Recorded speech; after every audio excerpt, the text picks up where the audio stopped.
Hi guys, welcome back to my new video. So guys, ಇವತ್ತಿನ ವಿಡಿಯೋದಲ್ಲಿ S S P scholarship ಬಗ್ಗೆ complete ಡೀಟೇಲ್ನ ಹೇಳ್ತೀನಿ. ಇದಕ್ಕೆ ಯಾವ್ಯಾವ ಡಾಕ್ಯುಮೆಂಟ್ ರಿಕ್ವೈರ್ಮೆಂಟ್ ಇದೆ, ಪ್ರತಿಯೊಂದು ಡೀಟೇಲ್ನ ಈ ವಿಡಿಯೋದಲ್ಲಿ ನಿಮಗೆ ತಿಳಿಸ್ತಾ ಹೋಗ್ತೀನಿ. ಎಲ್ಲೂ ಕೂಡ ಸ್ಕಿಪ್ ಮಾಡಿದೆ, ಕೊನೆವರೆಗೂ ಕೂಡ ನೋಡಿ. ಸೊ ಬನ್ನಿ ಫ್ರೆಂಡ್ಸ್, ವಿಡಿಯೋ ಶುರು ಮಾಡೋಣ. ಅದಕ್ಕಿಂತ ಮುಂಚೆ ನೀವಿನ್ನೂ ನಮ್ಮ ಚಾನಲ್ಗೆ ಸಬ್ಸ್ಕ್ರೈಬ್ ಆಗಿಲ್ಲ ಅಂದರೆ ಈ ಕೂಡಲೇ ಸಬ್ಸ್ಕ್ರೈಬ್ ಆಗಿ. ಥರ್ಡ್ ರೌಂಡ್ ಕೌನ್ಸಲಿಂಗ್ ಮುಗಿಯೋ ತನಕ 1000 ಸಬ್ಸ್ಕ್ರೈಬರ್ಸ್ನ ಕಂಪ್ಲೀಟ್ ಮಾಡ್ತೀರಾ ಅಂತ ಅಂದ್ಕೊಂಡಿದ್ದೀನಿ. ಸೊ ಬನ್ನಿ ಫ್ರೆಂಡ್ಸ್, ವಿಡಿಯೋನ ಶುರು ಮಾಡೋಣ. ಹಿಂದಿನ ವರ್ಷ ನೋಡಿದ್ರೆ ಸುಮಾರು ಸ್ಕಾಲರ್ಶಿಪ್ಗಳು ಬರ್ತಿತ್ತು.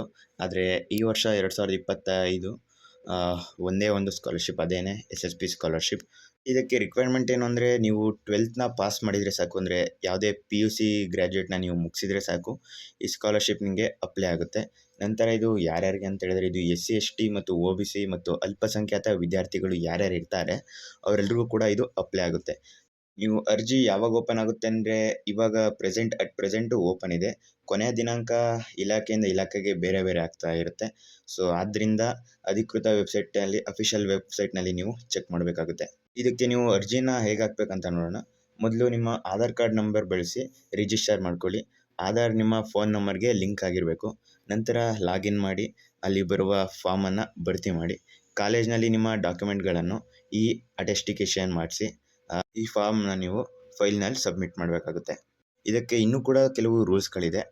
ನಿಮ್ಮ ಮನೆ ಕರ್ನಾಟಕದಲ್ಲೇ ಇರಬೇಕು. ಜಾತಿ ಮತ್ತು ಕುಟುಂಬದ ಆದಾಯ ನಿಗದಿತ ಮಿತಿಯೊಳಗೆ ಇರಬೇಕು. ಬ್ಯಾಂಕ್ ಖಾತೆಗೆ ನಿಮ್ಮ ಆಧಾರ್ ಕಾರ್ಡ್ ಕೂಡ ಲಿಂಕ್ ಆಗಿರಬೇಕು.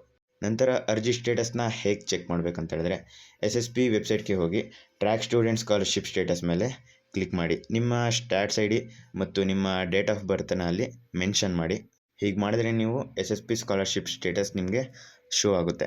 ಸೊ ಇದಾಗಿತ್ತು ಫ್ರೆಂಡ್ಸ್ ಕಂಪ್ಲೀಟ್ SSP ಸ್ಕಾಲರ್ಶಿಪ್ನ ಡೀಟೇಲ್ಸು. ಸೊ ಈ ವಿಡಿಯೋ ಇಷ್ಟ ಆಗಿದ್ರೆ ಲೈಕ್ ಮಾಡಿ ಮತ್ತು ಶೇರ್ ಮಾಡಿ.